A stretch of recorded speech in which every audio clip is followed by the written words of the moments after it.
Fala pessoal, meu nome é Ana e hoje eu tô aqui para falar sobre O Senhor dos Anéis, A Sociedade do Anel, de Tolkien. E esse livro aqui, ele foi uma grande surpresa para mim, não exatamente porque eu não esperava nada, mas porque eu não sabia que eu ia conseguir me conectar tanto com uma história que eu já conhecia mais ou menos o que aconteceria, né? Eu já tinha lido O Hobbit, que é um livro que conta uma história anterior a esse aqui da Sociedade do Anel, e então eu já estava meio por dentro ali da ambientação, do condado, já conheci alguns personagens como o Bilbo, o Legolas, o Gandalf, mas esse aqui ele consegue colocar a gente de uma forma mais profunda, né? Sem falar que, pra quem teve ali a sua infância nos anos 2000, cresceu conhecendo os filmes de O Senhor dos Anéis. O Hobbit foi lançado, acho que em 2014, por ali, mas os filmes da trilogia do Senhor dos Anéis, que é A Sociedade do Anel, As Duas Torres e O Retorno do Rei, o primeiro foi lançado em 2001. Então a gente já meio que tinha crescido conhecendo ali aquela figura do mago cinzento, encapuzado e tal. E eu tinha assistido quando eu era criança, e aí eu fiquei com vontade de assistir de novo esses tempos. Eu falei, não, ao invés de assistir, eu vou ler a trilogia que eu estava meio que guardando. Porque eu tenho um conceito de guardar algumas sagas na marmita, que é tipo assim, quando eu era adolescente, aí eu li Percy Jackson, porque era mais ou menos a mesma época de idade. Aí eu cresci um pouco, aí, sei lá, depois dos 17, aí eu fui ler Crepúsculo. Meio que pra ler as histórias, mais ou menos na mesma idade que elas estão acontecendo. As Crônicas de Nárnia eu já fui ler bem mais tarde e tal. Mas como no Hobbit, né, eles já são mais velhos, no Senhor dos Anéis também eles já são mais velhos, eu tava guardando ele na minha marmita de leitura pra não perder ali aquele hype. Mas fiquei com muita vontade de assistir, e aí falei, não, vou assistir agora. Então, a história de O Senhor dos Anéis conta sobre o personagem principal, que é o Frodo. E o Frodo, ele é um parente do Bilbo Bolseiro, que é o personagem principal de O Hobbit, que é onde a história acontece antes. E na história o Bilbo tem contato, dos momentos ali da aventura, ele tem contato, ele encontra um anel, que é um anel para todos governar, e ele leva esse anel até o condado. E aí o que acontece? Eles não sabem exatamente ainda o que é esse anel, tanto é que no início de A Sociedade do Anel, o Gandalf, depois de conversar com o Bilbo e tal, ele vai investigar para descobrir o que é esse um anel, e ele descobre que esse anel é o anel de Sauron, que é o anel para todos governar. E aí eles estão num momento da história que, se a gente fosse comparar com a história bíblica, por exemplo, essa trilogia final aqui da Sociedade do Anel, pelo que eu entendi, é como se fosse Apocalipse, é o grande final dos tempos, né? Pra quem tá por dentro daquela série, da saga Os Anéis de Poder, que conta, aquilo ali tá bem mais perto ali não da aurora dos tempos, assim, mas do início da história, e a Sociedade do Anel tá lá mais pro final. A trilogia desses 3 livros tá mais pro final. E nessa história você tem o desenrolar de tudo. Então, já aconteceu a história do Hobbit, esses anéis, a maior parte já foi perdida, o anel ficou perdido por um grande tempo, depois ele foi encontrado pelo Gollum, depois ele foi pro Bilbo, passou acho que 60 anos com o Bilbo, se eu não me engano, e agora veio para as mãos do Frodo e foi montada então a Sociedade do Anel, que é justamente para falar, ó, o Sauron tá despertando, as forças do mal estão despertando, o que a gente vai fazer diante disso tudo? E aí o Elrond, que é um personagem que aparece nesse Os Anéis de Poder também na série, que estava desde o início da história, ele fala, ó, da mesma forma que aconteceu no início, vamos falar de novo, o anel precisa ser destruído porque ele traz uma espécie de tentação para todo mundo que está próximo dele. Então não tem essa história de usar ele para fazer o bem. Não, o anel só serve ao Sauron, só serve aos poderes malignos. Não tem como controlar o anel. Então a gente precisa destruir. E para destruir, ele não pode ser destruído por qualquer ferramenta, nem élfica, nem dos anões, nem nada.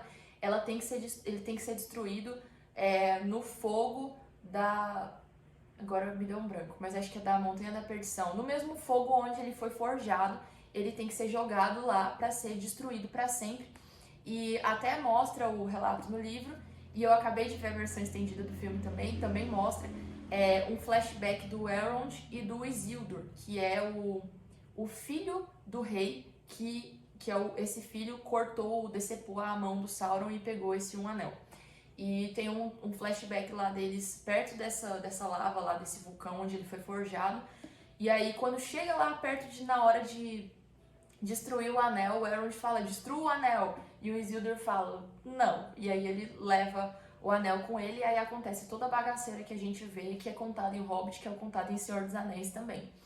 E aí, essa caminhada até chegar nesse lugar, que é em Mordor, então eles têm que levar o anel do ladinho de onde tá Sauron, que quer pegar o anel também, pra levar até lá pra destruir. E essa caminhada é muito longa. Então eles montam a Sociedade do Anel, que é um grupo de pessoas de várias raças ali dos povos livres que vão escoltar o Frodo.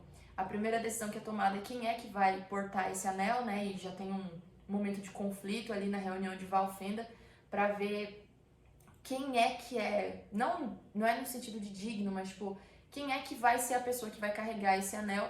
E é um fardo muito grande, é um fardo muito pesado. E aí, nesse momento, a gente tem o Frodo, o Sam, que é o amigo do Frodo também, que trabalha para ele, o Merry e o Pippin, que são outros dois hobbits. Nós temos ali alguns representantes dos povos dos homens, como, por exemplo, o Aragorn, que é descendente do Isildur e é um rei que decidiu ir para o exílio, então ele está retornando ali como uma liderança, mas ele ele sumiu há muito tempo, digamos assim. E nós temos também o Boromir, que é da terra de Gondor. Deixa eu ver quem mais. Aí tem o Legolas representando os elfos, e tem mais alguns elfos ali. E tem Gimli representando os anões também. E o Gandalf. E aí essa galera se reúne porque eles vão ser as pessoas que vão escoltar o Frodo através dessa longa caminhada até o local da destruição do anel. Esse é um breve resumo do que acontece, porque aí eles vão passando por vários lugares, muitas coisas acontecem. Meu objetivo aqui não é dar nenhum grande spoiler sobre a história, então isso aqui foi mais uma introdução de o que acontece em A Sociedade do Anel, que é essa trajetória no início da história para levar o anel até essa destruição, para o anel ser destruído. Como todos os livros aqui do canal que eu faço resenha, meu objetivo é falar um pouco sobre a minha visão em cima da história. E principalmente, esse livro falou muito comigo, espiritualmente falando. Não é uma novidade que o Tolkien era cristão, né? Inclusive, ele era amigo do C.S. Lewis, que era outra figura muito importante do mundo das fantasias, que escreveu as Crônicas de Nárnia. E eles dois compartilhavam dessa fé.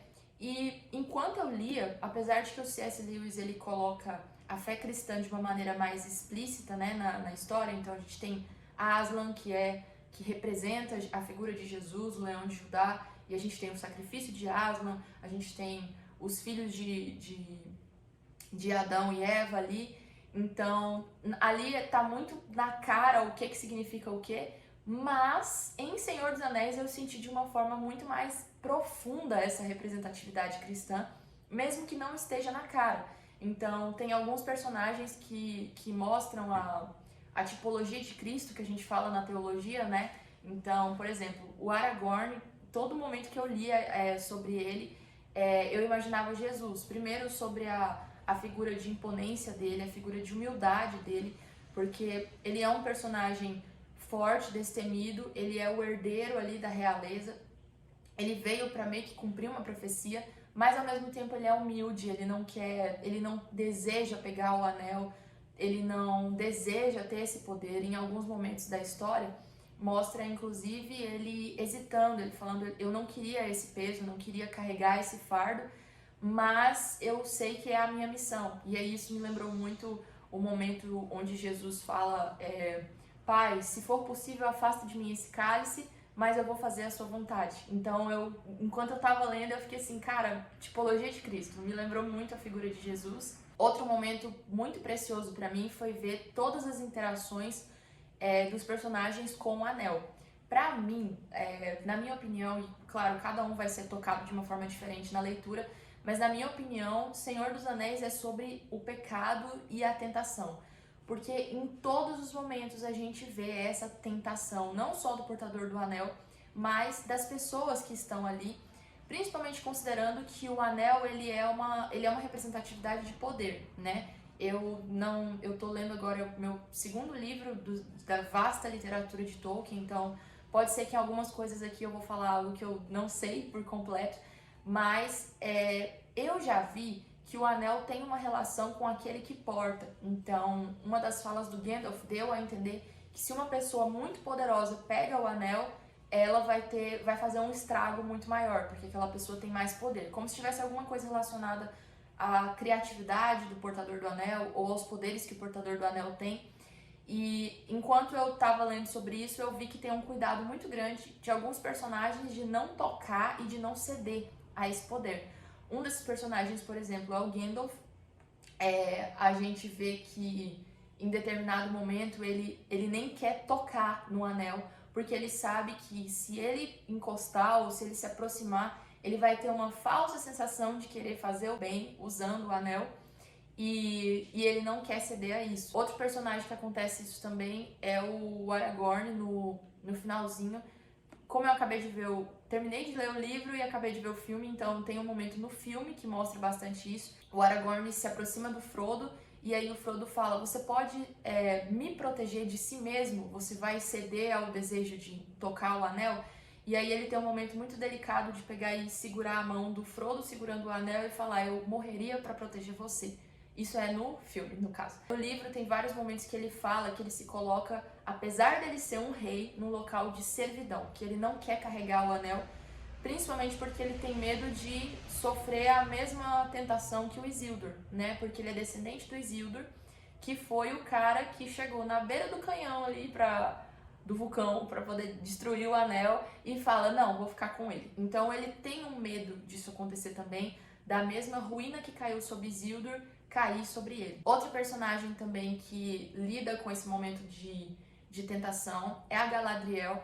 E a Galadriel, em especial, ela falou muito comigo porque para a época que a história foi construída, né, a Galadriel ela é uma figura muito forte, de muita importância. No meio do livro, até no inicinho, fala sobre os anéis que foram dados para cada um dos povos, e 3 anéis de poder foram dados para os elfos. E não se sabe onde estão esses anéis de poder, mas quando a gente vai ver a Galadriel lá na floresta de Lothlórien, eu acho o nome, eu não sei muito bem como que fala a pronúncia, mas a gente descobre que a Galadriel tem um desses anéis de poder. Ela fala sobre que ela também tem uma conexão com Sauron, que Sauron também fala através ali dela, tem algum tipo de conexão, da mesma forma que o Frodo também às vezes ouve a voz do Sauron por estar portando o anel. E tem um momento lá que eles vão ver o espelho de Galadriel. No livro é o Sam e o Frodo. E aí quando o Frodo tem aquele momento ali que o Sauron vê ele quase que diretamente, quando ele tá olhando através do espelho, o Frodo fala: eu não quero carregar esse fardo, e ele oferece entregar o anel para Galadriel. E aí a Galadriel tem aquele momento que a descrição do livro é que ela fica bela e terrível, né? Que ela fica um contraste de luz. No filme também acho que representou muito bem. E a gente vê que ela começa a falar o que ela pensa, que em muitos momentos ela desejou ter o anel, ela imaginou o que ela faria se tivesse esse anel, e que ela seria, ao invés de um senhor terrível, ela seria uma senhora bela e temível. E ela fala disso, assim, ela começa a ficar exorbitantemente, a gente vê o poder, assim, ultrapassando por ela. E nesse momento, de repente, ela murcha e ela fala: pronto, venci a minha provação, vou diminuir e voltar a ser Galadriel. E isso falou muito comigo, principalmente do ponto de vista feminino, né? Hoje a gente vê uma pauta que fala muito sobre como que nós mulheres temos que ser, a gente tem que dar conta de tudo, então a gente tem que ter carreira, tem que ter filho, tem que ser dono da casa e fazer um monte de coisas, e isso nos sobrecarrega, e às vezes a gente quer ceder a essa posição de poder extremo, né? O que aconteceria se uma mulher estivesse no governo, se uma mulher estivesse com todo esse poder? E a Galadriel ali, naquele momento da Terra-média, uma das mulheres mais fortes, uma das pessoas mais fortes até, eu diria, deu a entender isso, eu acho. Ela fica ali diante daquele poder, diante da possibilidade daquele poder, e ela escolhe se diminuir, ela escolhe não ceder a esse poder que é uma tentação. E pra mim, esses 3 personagens aí que eu citei, eles mostram como que, mesmo sendo figuras de poder, figuras poderosas, figuras que poderiam pensar, eu sou super poderoso, eu consigo controlar o anel, ainda assim, na sua sabedoria, elas escolheram entender, nem eu, ou então ninguém, até mesmo eu, é capaz de ceder a esse poder que é maligno. Eu prefiro me diminuir, como disse a Galadriel, e não ceder ao mal. Essa temática central, então, de ver o anel como uma tentação e de associar isso aqui na vida real com o pecado, falou muito comigo, principalmente porque da mesma forma que o anel age no portador, nas pessoas que estão ao redor, da mesma forma que o anel conversa com os personagens, eu percebo que o pecado conversa com a gente aqui, na vida real. Então, a gente é o tempo todo tentado, e a forma como o pecado nos tenta é justamente tentando nos engambelar, tentando fazer com que a gente pense que nós estamos no controle, que nós estamos no controle dos nossos vícios, que nós estamos no controle do poder, do mal, que não é tão mal assim, a gente tenta relativizar.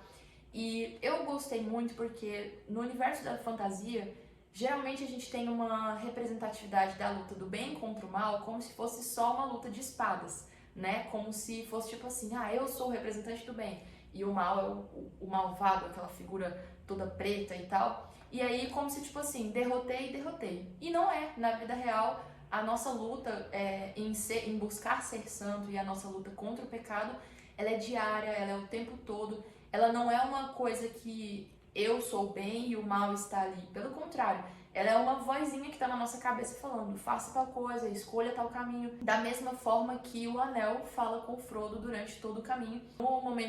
Nos momentos do Boromir, principalmente no momento final, né, quando o Frodo vai tomar a decisão se eles vão continuar juntos ou não, e ele se retira um pouco para pensar, para arejar as ideias, e o Boromir vai atrás dele. E aí tem um momento que o Boromir fica descontrolado, igual o anel descontrola todo mundo, né? Mesmo quem tá só no raio ali, mesmo quem não tá segurando. Tem um momento que depois que ele tenta atacar o Frodo e que o Frodo se esconde e até usa o anel para sumir, o Boromir, primeiro ele acusa o Frodo, fala, você vai levar pro Sauron, você vai nos trair. E aí depois ele para e ele fala, o que foi que eu fiz? E aí vem toda aquela cobrança de eu cedi à maldade e tal. E esse relato, ele demonstrou pra mim completamente a nossa relação com o pecado, que é de primeiro a gente olhar e desejar, então olhar e desejar o anel, depois a gente flertar com o poder, então a gente ter ali um negócio de uma relação que a gente vê muito em O Hobbit com o Bilbo, né? O anel tá ali no bolso, então eu não tô usando o tempo todo, o anel tá sob controle, o meu pecado está sob controle, tipo isso. Mas no fundo, você é viciado naquilo, você é refém daquilo, porque quando você fica afastado por um tempo, você quer ceder de novo. Quando você cede e a coisa dá ruim, o anel sai ileso da situação e você fica com a sensação de culpa, de sujeira, de tristeza, de pecado, de arrependimento. Eu acho que esse foi o momento que eu vi de forma mais clara, né? Essa comparação entre a tentação, o pecado e a relação com o anel do poder. Essa foi a principal lição de moral que eu tirei enquanto eu li a história. Tem vários outros princípios legais na história que eu acho que super vale a pena ler. A parte da amizade, a parte da bondade, a relação de esperança, né? Porque eles estão no final aí de toda essa época, de todo esse tempo, como eu usei como referência, né? Como se fosse um apocalipse, mas ainda assim tem a parte de esperança, de cuidado, de crer que as coisas ainda podem dar certo. Alguns momentos onde foi aplicado o princípio de igualdade entre raças, então a gente sabe que tem uma treta muito grande entre elfos e anões, principalmente os elfos da floresta, e a gente vê que quando eles entram ali em Lothlórien, a Galadriel faz de tudo para que o Gimli se sinta em casa, para que não haja essa separação. O Aragorn também, um dos momentos que eu mais gostei no livro, tem uma hora que os elfos de Lothlórien, por preconceito ali, por ter um anão, porque nunca entrou um anão ali antes na história, eles falam que vão deixar todo mundo livre, mas vão vendar o anão. E aí o Aragorn fala, não, se vai vendar o anão, então vai vendar todo mundo, todos nós vamos ser iguais. E eu achei isso tão bonito porque mostrou a hombridade do Aragorn, né? Como ele tá realmente preocupado em fazer o que é certo. Ele não é um rei só porque ele, eu sou descendente, então agora todo mundo vai me seguir no que eu falar. Não, ele tá preocupado em fazer o que é correto, fazer o que é justo. Tem uma representatividade muito forte também na luz de Elendil, eu acho o nome, que é o presente que a Galadriel dá pro Frodo. E aí ele até fala: este frasco, diz ela, contém a luz da estrela de Elendil, engastado nas águas de minha fonte. Brilhará ainda mais quando a noite cair ao seu redor. Que essa luz ilumine os lugares escuros por onde passar. Quando todas as outras luzes se apagarem, lembre-se de Galadriel e do seu espelho. E eu achei essa fala muito bonita, né? Quando todas as outras luzes se apagarem, lembre-se dessa luz que vai te guiar pelo caminho certo.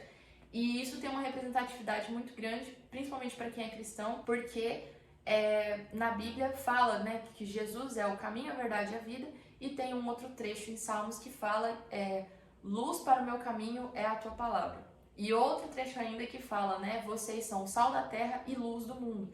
Então, a luz, caminho, a luz que nos liga para o caminho correto, que nos leva pelo caminho correto, tudo isso é uma representatividade muito grande para o Evangelho e para a palavra de Jesus. São elementos que ele usava o tempo todo. E quando eu li, não teve como não ficar com o coração quentinho, né? De ver que, mesmo usando todo um cenário de magia, de aventura, de batalhas, de guerras, ainda assim a gente consegue ver de forma muito preciosa o Evangelho dentro da narrativa de Tolkien, né? E eu acho que vai ter isso em outras histórias também, em outros livros também. E tô bem ansiosa para ler a continuação e para continuar lendo tudo que tiver do Tolkien, porque me conectou pra caramba com a história, não só como cristã, mas como fã de fantasia e de todo esse cenário mágico que ele construiu. Então é isso, fica aqui a minha recomendação para você fazer a leitura não só de A Sociedade do Anel, mas também do Hobbit, que é o outro livro que eu li, e eu acho que de todos os outros livros que ele escreveu. É uma leitura que ela é muito leve, então eu acho que dá para você ler em qualquer idade, idoso, adulto, adolescente, criança. Tenho intenção de ler, apesar de que é bem longo, mas eu tenho intenção de ler para os meus filhos quando eu tiver filhos, porque eu acho que ela é uma leitura muito bonita, da mesma forma que eu tive essa sensação em As Crônicas de Nárnia, mas o Tolkien ele consegue conectar a gente de um jeito mais profundo, talvez pela descrição, ele descreve muito bem a sensação, as luzes, a emoção, a floresta, ele fala muito sobre como cada um está se sentindo com relação ao que está acontecendo na história, e isso faz com que você se conecte. Então, você quer de verdade tomar um café no condado, você quer de verdade estar no Salão de Fogo lá em Valfenda, você quer conhecer a floresta de Lothlórien, e isso é uma coisa que, para quem é leitor, conecta muito, faz a gente ficar conectado. Recomendo demais a leitura, principalmente para quem é cristão, para poder vivenciar essa experiência que eu falei, de ver os elementos e ver como eles, de alguma forma, influenciaram a escrita do Tolkien. E é isso. Espero que essa resenha e essa palavra tenha chegado no seu coração e que te incentive a ler mais e a continuar no caminho da luz e no caminho da bondade de Jesus. E é isso. Até mais. A paz do Senhor e tchau, tchau.